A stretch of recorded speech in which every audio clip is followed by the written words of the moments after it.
Doctor D G आवा। अच्छा अच्छा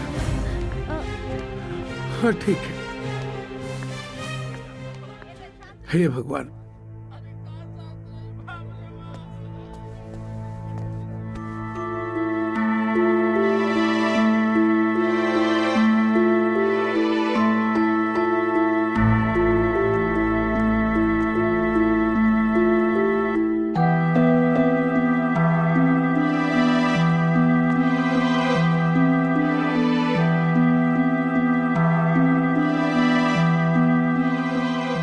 हे भगवान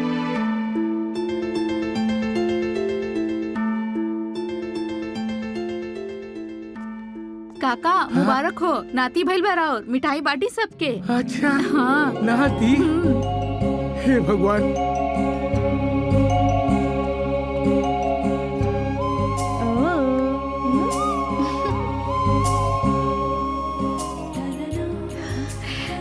बाबूजी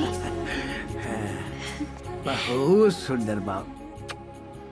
ए बिटिया ये तो हर दोनों के प्यार के निशानी बा। यही से हम एक नाम रखम प्रेम। कैसन रही? प्रेम हाँ बहुत अच्छा। रोहित बबुआ, अरे रोहित बबुआ। अरे माखन काका प्रणाम। हाँ खुश रहा। का बात बाटे, बड़ा खुश नजर आवतनी। खुशी के तो बातें बा बबुआ।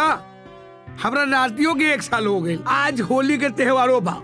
अरे ई तो दुगना खुशी बाटे। जी बबुआ हम एगो बात पूछे के चाहत बाड़ी। हाँ हाँ बोली। आज होली के त्योहार बा, रउआ हमली के साथ में शामिल हो सकिले?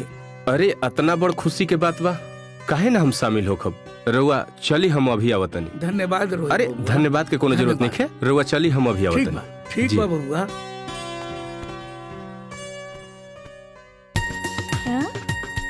ओ ओ ओ ओ